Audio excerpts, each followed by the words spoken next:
Hello, friends. Welcome to Leadership Impact Night. I'm Pastor Benjamin Wilson, and I'm excited that you are here today. This is where we unlock the leader within you, challenge the way you think about leadership, and give you the tools to step boldly into your calling.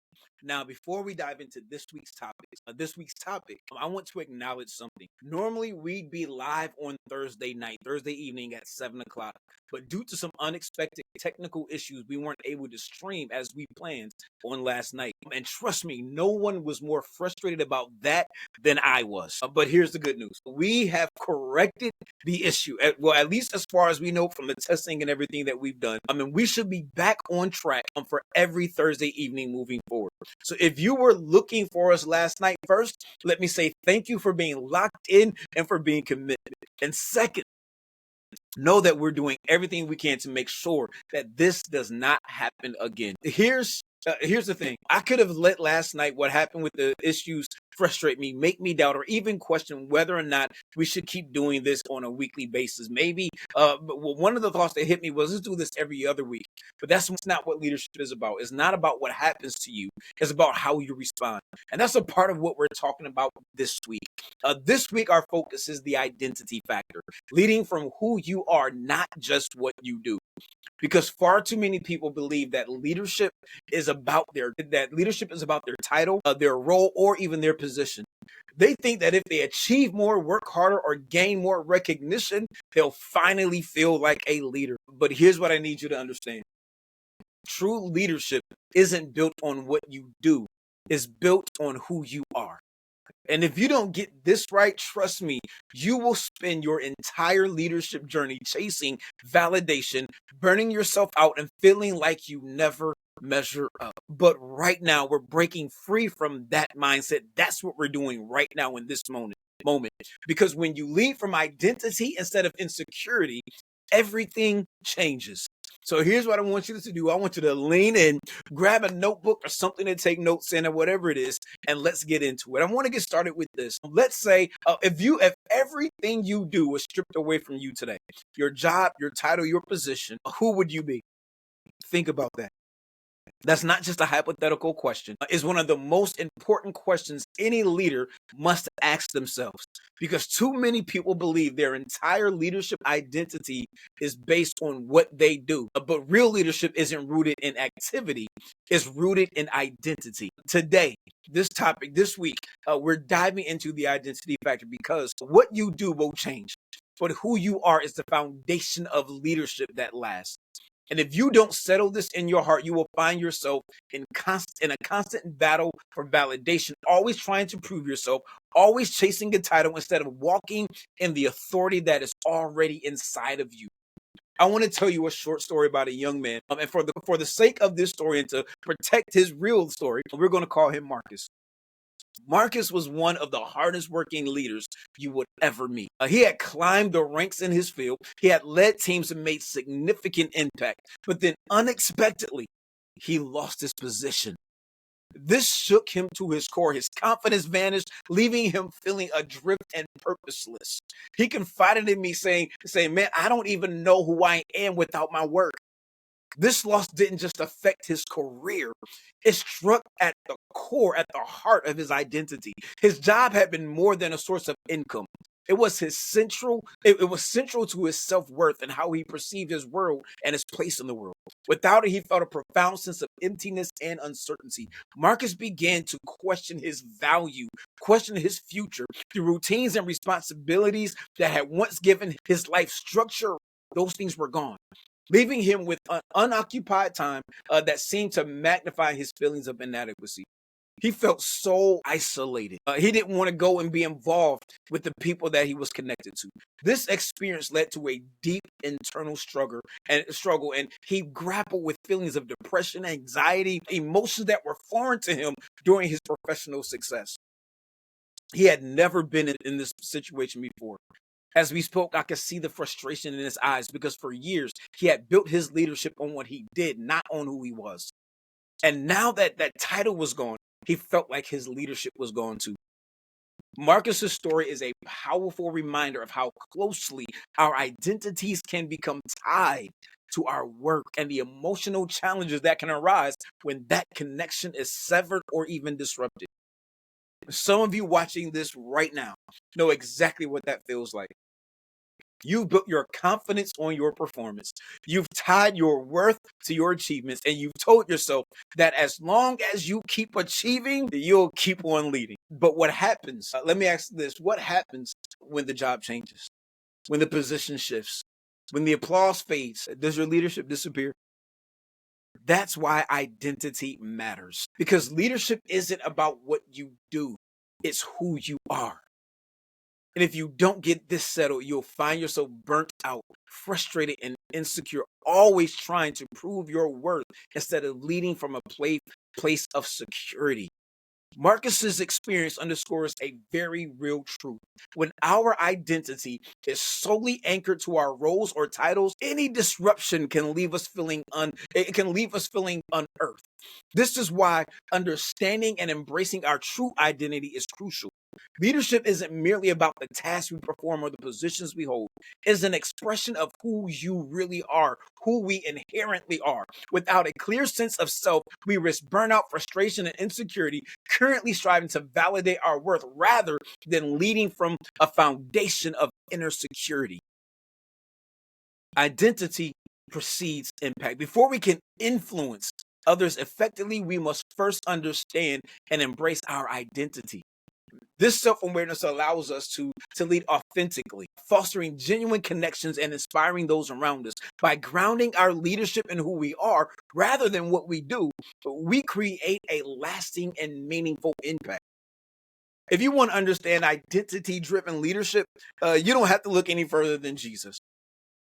Before he ever performed a miracle, before he taught a single crowd, before he ever demonstrated his power, before he preached a message, his identity was already established. Matthew 3:16-17, you heard me say it before, is when Jesus is baptized by John the Baptist. He comes out of the water, the heavens opens up, the Spirit descends on him like a dove, and the word is heard, "This is my son in whom I'm well pleased." Before Jesus ever did anything, his identity was settled. God didn't say, "This is my son because he's about to perform some miracles." No, he didn't say, "This is my son because he's going to build a following." No, God affirmed Jesus before he had accomplished anything in his public ministry. That tells us something. Identity comes before impact. Your ability to lead well isn't first about what you do. It's about who you are and whose you are. If Jesus operated from an identity that was established before he began work, how much more do we need to be secure in who we are before we step into leadership? But let's look at another example because I know some people are like, man, that's Jesus though. I want us to go back and look at Jeremiah. Jeremiah 1:4-5.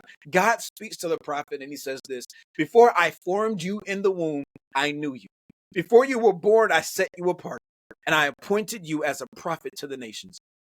Think about that. Before Jeremiah ever spoke a word as a prophet, before he took on any assignment, his calling was already determined by God. His identity was not based on his ability, his experience, or his readiness. It was established by the one who created him. Yet, hearing all of that, here's what Jeremiah's response was: "Sovereign Lord, I do not know how to speak. I'm too young." Plain and simple. Jeremiah struggled with performance-based thinking. He struggled with performance-based thinking. He thought leadership was about his qualifications, about what he could or couldn't do. But God interrupts his thinking and tells him in verse 7, "Do not say I am too young." Friends, we have to go to this goes for everyone. And I need to say this because he said, "I need you to go to who I've commanded you." God was showing Jeremiah and us that leadership isn't about performance. It's about obedience to what God has already called you to be. That's where so many leaders get stuck. Like Jeremiah, we begin to feel unqualified. We feel like we need more experience, more knowledge, more preparation. We look at others who we see as more capable and disqualify ourselves before we even start. But identity-driven leadership, these leaders don't wait until they feel qualified. They lead because they know that they were called to lead. And that's because identity-driven leadership and performance-based leadership, they are absolutely different. Identity-driven leaders lead from confidence, knowing that they are called. Performance-based leaders, they lead from insecurity, always trying to prove that they deserve to be in a position of leadership. If you don't settle this, you'll spend your entire leadership journey chasing validation. You'll be in a constant cycle of needing approval, needing affirmation, needing the next title or opportunity just to feel like you belong. But when you lead from identity, you lead with stability. You're not shaken when positions change, when people criticize you, or when challenges arise. Why? Because your leadership isn't built on what you do, it's built on who you are. And that's where we move into the next principle. And this is the principle. Your calling is bigger than your role. Your calling is bigger than your role. Because when you understand your identity, you begin to see that your influence isn't just tied to a title or position, it's part of a greater calling.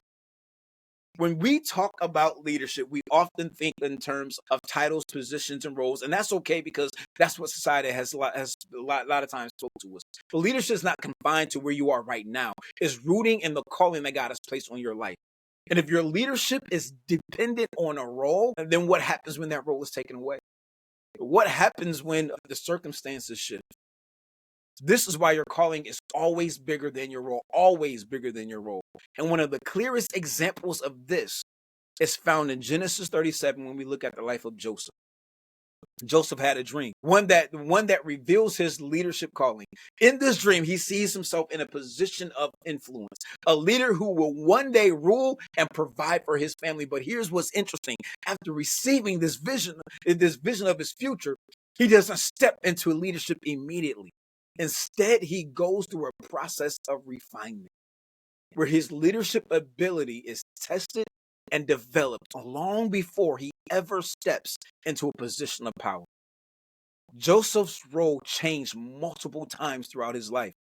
He was a favorite son in his father's house, a slave in Potiphar's house, a prison in Pharaoh's jail, and then finally second in command of all Egypt. At any point in his journey, Joseph could have tied his leadership identity to his circumstances. He could have easily said, "Man, I was a leader when I was my father's favorite, but now I'm in slavery and I'm nothing." Or I had so much potential before my brothers betrayed me, but now I'm in prison and I have no future. But that's not what Joseph did. What made Joseph a great leader wasn't his position, it was his character.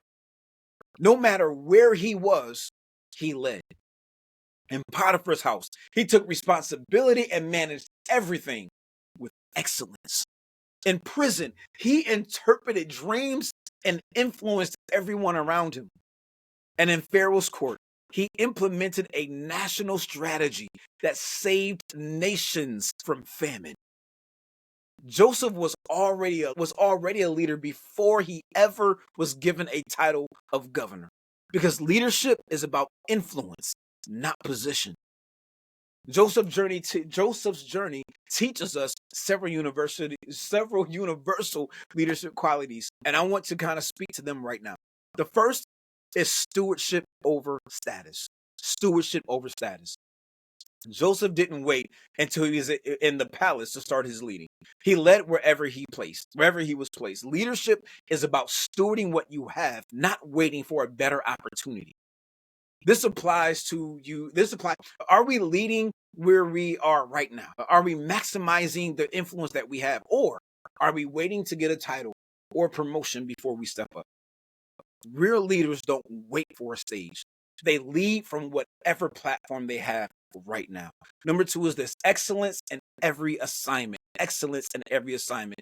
Joseph was promoted in every environment he was placed in because he operated in excellence, integrity, and responsibility. Joseph didn't cut corners. He didn't complain about unfair circumstances. He didn't allow bitterness to prevent him from doing his best. Some people fail to grow as leaders because they refuse to be excellent in what they see as small roles. But Joseph's life teaches us that how you lead in small assignments determines whether you will be trusted with greater ones. And here's number three: resilience in adversity, the principle of having resilience in adversity. Leadership is not proven in comfort, it's forged in adversity. Joseph faced betrayal, false accusations, imprisonment, and isolation. Yet he never let his circumstances define his identity. He remained faithful to his calling, even when life was unfair. Friends, every great leader will go through seasons where they feel overlooked, misunderstood, or mistreated. But will you stay faithful when no one sees you? Because if you can lead in the prison, you can certainly be trusted to lead in the palace. Number 5, vision beyond the present. Number 4, vision beyond the present. Joseph never lost sight of the bigger picture. Even after years of difficulty, when his brothers stood before him, fearful for their lives, he declared in Genesis 50:20, you intended harm, but God intended it for good to accomplish what is now being done, saving many people's lives. Joseph's role changed, but his calling was always the same, to be a leader who would preserve and provide for others. If you're going to be a leader who makes an impact, you must be able to see beyond where you are right now. So let me ask you this. Are you waiting for a title to lead, or are you leading from where you are right now? Are you leading with excellence, or are you only giving your best when you think people are watching? Are you allowing temporary struggles to make you lose sight of your long-term calling? Not goals, long-term calling. Because if you only see yourself as a leader when you have a title, friends, then you've misunderstood leadership altogether. This is why your calling is always bigger than your role. So here's the shift. When you realize that your calling is bigger than your role, you begin to understand that leadership is not just it's not just about where you are positioned, not based on your position, but who you are becoming. Because at the end of the day, leadership isn't measured by how many titles you hold or how many accomplishments you rack up. True leadership is measured by transformation. First in you, and then the transformation in those you lead. That's what sets apart leaders who leave a lasting impact from those who are only successful for a season. It's not just about what you do, it's about the person you are becoming in the process. Who you become determines the impact that you make. Understand that some people lead for a few years. When their season ends, their influence disappears with them. But others who lead from who they are, not just from what they do, continue to shape lives, organizations, generations, even countries long after their work is done. Why? Because their leadership is about transformation, not just performance. An awesome example of this is Moses. Moses' leadership, his journey didn't start when he confronted Pharaoh. It didn't start when he parted the Red Sea. It didn't even start when he led the people of Israel out of Egypt. No, Moses' leadership started when he was transformed. Exodus 3, Moses encounters God at the burning bush. At this point, he is not the bold, confident leader we often think of. He's a broken man living in exile and running from his past. God calls him to lead, but what is Moses' response? It'll sound familiar. Who am I that I should go to Pharaoh and bring the Israelites out of Egypt? Moses talked about stuttering, talked about his inability to speak. Moses was stuck in performance-based thinking. He didn't see himself as a leader because he was focused on his failures, his limitations, and his weaknesses. But God wasn't asking Moses to lead because of what he had done. He was calling him to lead because of who he was becoming. That's why God doesn't answer Moses by listing his qualifications. He simply says, I will be with you. God wasn't showing Moses that his leadership wouldn't be built on his personal achievements, but on the transformation that would happen as he walked in obedience. He could have listed why he was qualified, but no, he said, I'm with you. And the same is for us. We are not called to lead because we're perfect. We're not called to lead because we have all the right skills or the right experiences. You are called to lead because God is shaping you into the kind of person who can carry the weight of that calling. If you'll give me just another few moments, I want to break this down just a little further. Many people see leadership as a performance. They think if I can just get that position, if I can just impress the right people, if I can just achieve just a little more, then I'll be a leader. But true leadership isn't about what you achieve, it's about what you sustain. Performance based leadership is focused on looking the part, it's about external validation. Transformational leadership is focused on becoming the part, it's about internal development. I often say you can tell a leader by how far a leader is going by what they're learning, how they're being developed. One is about image, the other is about character. Which one are you chasing? Performance based or transformational? Because the truth is this: anyone can perform for a short time, but only those who are transformed can sustain leadership for the long haul. Becoming a leader is not a one time event. Friends, it's a lifelong journey, it's a lifelong process of refinement. This is why so many of the greatest leaders in scripture, like Moses, Joseph, David, Paul, went through seasons of wilderness before stepping fully into their calling. Joseph led in captivity before he led in the palace. Moses led in obscurity before he led a nation. Paul was transformed on the road to Damascus before he was able to transform others. Because God isn't just developing your leadership skills, He's shaping your heart. He's testing your integrity in private before He gives you influence in public. He's refining your character so that your leadership won't crumble under pressure. He's breaking the need for approval so that your leadership isn't dependent on the applause of people. That's why leadership is always more about who you are becoming than it is about what you are doing. So let me ask you this. Are you focused on developing yourself, or are you chasing only after achievements? Are you letting the process shape you, or are you resisting growth because it's uncomfortable? Are you being refined in the wilderness?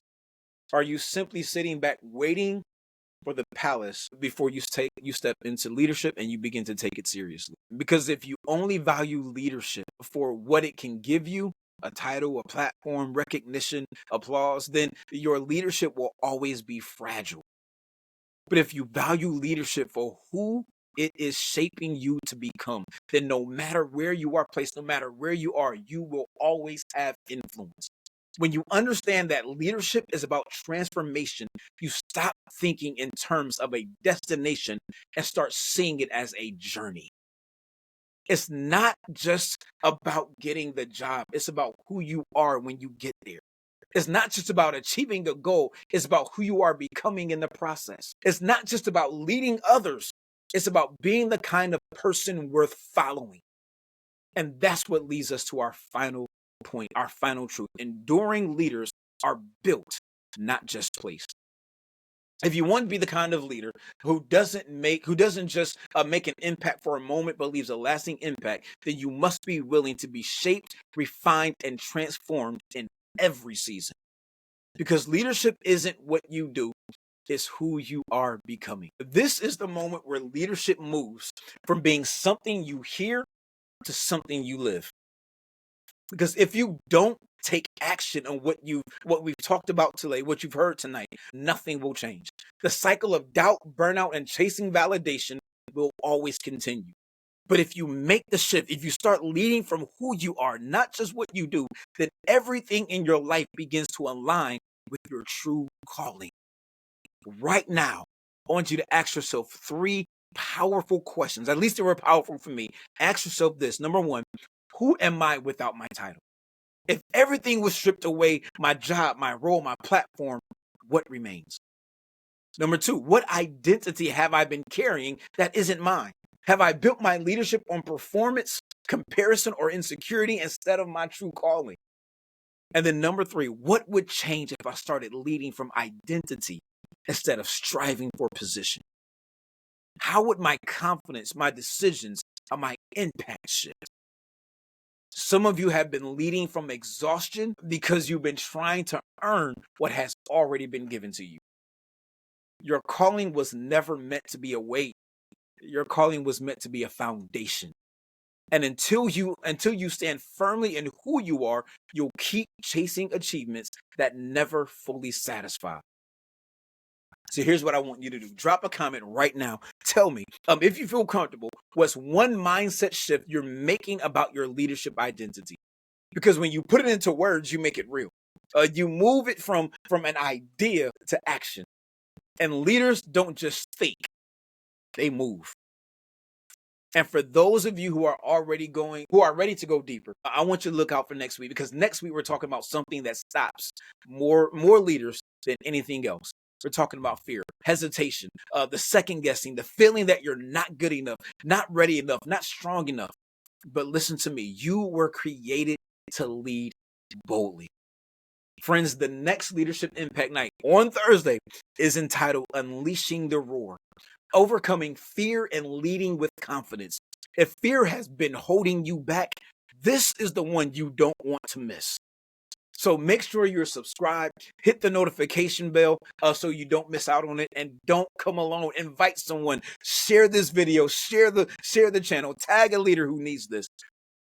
Because the world needs bold leaders, not ones who wait for permission, not ones who shrink back, but ones who step forward in the identity God has already given them. I'll see you next week. And until then, lead from who you are, not just what you do.